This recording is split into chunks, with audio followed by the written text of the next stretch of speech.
$60,000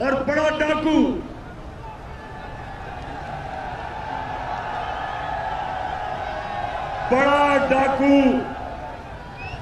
جوتے پالش کرتے کرتے چیری بلاسم آج پرائم منسٹر بن گیا. ذرا یہ ذرا سنیں. اور کیونکہ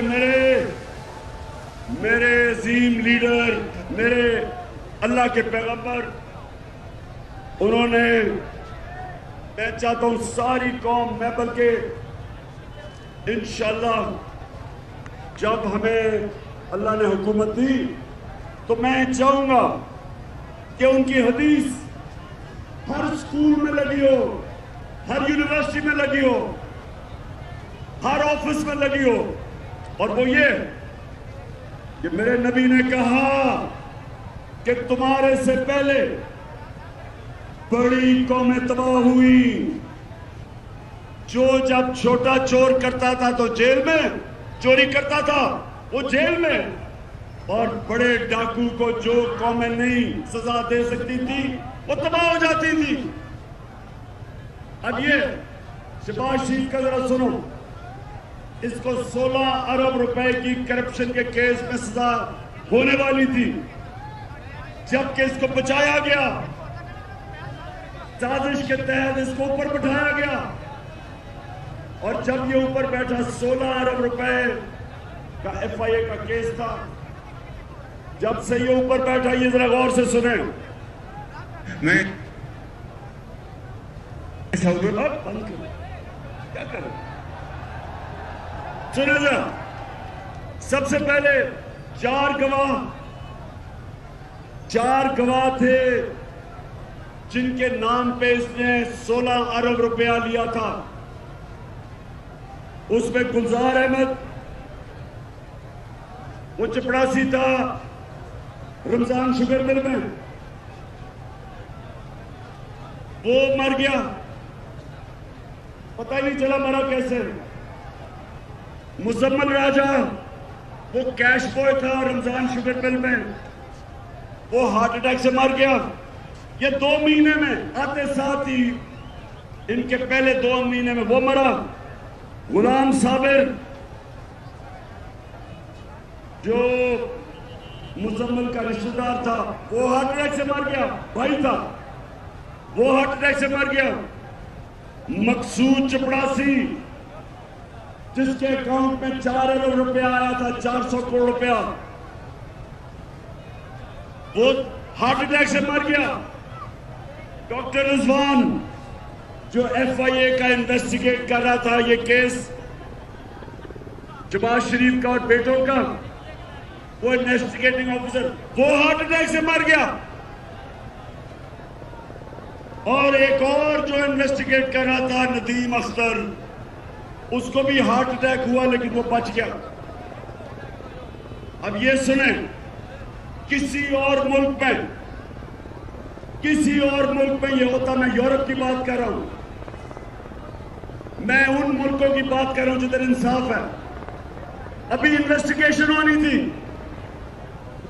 اس کے اوپر انویسٹیگیشن ہونی تھی. کسی نے نہیں پوچھا کہ کیسے سارے لوگ جو گواہ تھے سب مر گئے. اور اس کے علاوہ رانا ثناء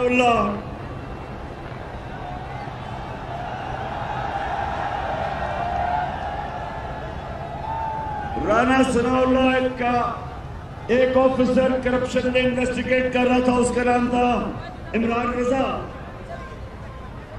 پتہ چلا جی وہ خودکشی اس نے کر دی ہے، کوئی انویسٹیگیٹ نہیں ہوا. میں یہ آپ کے سامنے کیوں کہہ رہا ہوں کہ کبھی بھی ہمارا ملک ترقی نہیں کر سکتا جب تک یہاں انصاف نہ ہو، جب تک طاقتور کو قانون کے نیچے نہ لے کے آئیں.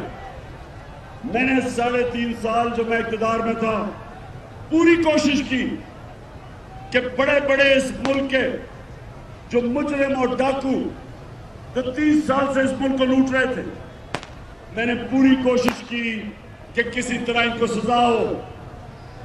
لیکن خفیہ ہاتھ تھے، ان کو سزا نہیں ہوتی تھی. کبھی جج بینچ ٹوٹ جاتا تھا، کبھی کمر میں درد ہو جاتی تھی کسی کی، کیس لمبا چل جاتا تھا. ہم کچھ نہیں کر سکے کیونکہ نیب میرے ہاتھ میں نہیں تھی. جو نیب کنٹرول کر رہے تھے انہوں نے ان چوروں کو بچایا جو آج ہمارے اوپر مسلط کیے ہوئے ہیں. اور جب سے یہ آئے ہیں راہ والی ہے، سن لو، جب سے یہاں کسان ہیں، یہ چاول کا علاقہ ہے، کسانوں کو آج پتا ہے کہ ہمارے وقت پہ ڈیزل جو ٹیوب ویل پہ استعمال ہوتا ہے، ٹریکٹر پہ استعمال ہوتا ہے،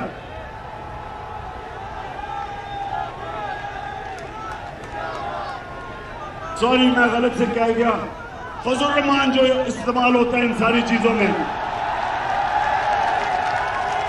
150 روپے لیٹر قیمت تھی فضل الرحمان کی جب ہم تھے 6 مہینے پہلے. آج 236 روپے پہ فضل کی قیمت اوپر چلی گئی ہے. پٹرول وہ بھی 150 روپے لیٹر. تو یہ جو ساری مہنگائی ہوئی ہے یہ جب سے چور اوپر مسلط کیے گئے. بجلی کے بل جو لوگوں کے پاس آ رہے ہیں، سب کو سوال پوچھنا چاہیے کہ کون سی قیامت آئی 6 مہینے میں کہ ساری چیزیں مہنگی ہو گئی. 50 سال میں سب سے زیادہ مہنگائی ہوئی. تو آگے جا کے میں نے یہ سوال کرنے ہیں کہ کون ہے اس کا ذمہ دار؟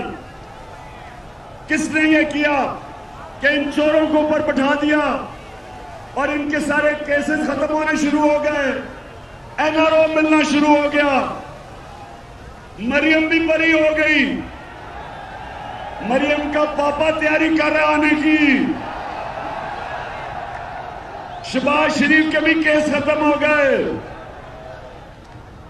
حمزہ شریف کے کیس بھی ختم ہو گئے،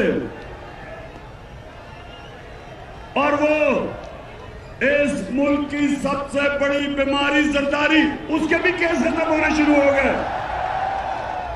اب انہوں نے قانون ایسا بنا دیا ہے، راہ والی کے نوجوانوں یہ سمجھ لو، قانون اب یہ ہے کہ صرف چھوٹا چور پکڑا جائے گا. اب سے اگر میں بڑا ڈاکہ مارتا ہوں اور میں ملک سے پیسے باہر بھجوا دیتا ہوں، کوئی پاکستان کا قانون اب مجھے نہیں پکڑے گا. انہوں نے آ کے نیا قانون بنایا، انہوں نے قانون اب ایسے بنا دیے کہ صرف چھوٹے چور پکڑے جائیں گے. اس لیے انصاف کے لیے ہم سب آج اسلام آباد روانہ ہیں، کیونکہ یہ قوم محمد مصطفیٰ صلی اللہ علیہ وسلم کی امت ہے. دنیا کے عظیم ترین لیڈر کی ہم امت ہے. ہم بھیڑ بکریاں نہیں ہیں، ہم گائے بھینسیں نہیں ہیں کہ آپ لاٹھی مار کے کبھی ادھر موڑ دیں کبھی ادھر موڑ دیں. آج انہیں کہیں، کل کہتے تھے چور ہیں، آج کہتے ہیں کہ جی وہ NRO دے دی، اب صاحب پاک ہو گئے. مشرف نے ان کو چور کہا تھا، ان کو پر کیسز کیے، اس نے پھر NRO دے دیا. یہ قوم، نوجوانوں سب تیار ہو جاؤ. اگر قوم اپنے حقوق کے لیے نہیں کھڑی ہوتی، ان کو جانوروں کی طرح رکھا جاتا ہے. جانوروں کی کوئی حقوق نہیں ہوتے. جانوروں کے جنگل کے قانون میں انصاف نہیں ہوتا، جانوروں کے معاشرے میں انصاف نہیں ہوتا، انسانوں کے معاشرے میں انصاف ہوتا ہے. اور ہم یہ انصاف جس سے ہم آزادی چاہتے ہیں، اپنی حقیقی آزادی، اس کے لیے نکلے ہیں. آپ نے سب نے میرے ساتھ دینا ہے. اور میں آپ سب کے سامنے آخر میں یہ کہتا ہوں کہ میری نظر میں اس سے بہتر ہے کہ انسان مر جائے بجائے غلامی کسی کی کرے. میں میاں طارق تمہارا بھی شکریہ ادا کر رہا ہوں، اور جمال ناصر آپ کا بھی. جو آپ نے محنت کی، اور میں آپ سب سے آخر میں حلف لوں گا، ہاتھ کھڑا کر کے آپ نے میرے ساتھ حلف لے لے. میں یہاں سے پڑھوں گا، آپ نے ریپیٹ کرنا ہے، ہاتھ اوپر پیچھے تک. بسم اللہ الرحمن الرحیم. ہم حلف اٹھاتے ہیں کہ ہم پاکستان کے آئین کی ہمیشہ پاسداری کریں گے، اور ہم کبھی بھی اللہ کے سوا کسی کے سامنے نہیں جھکیں گے، اور ہم حقیقی آزادی کے اس جہاد میں عمران خان کے ساتھ آخر تک جدوجہد کریں گے. اللہ ہم سب کا حامی و ناصر ہو. آمین. چلیں.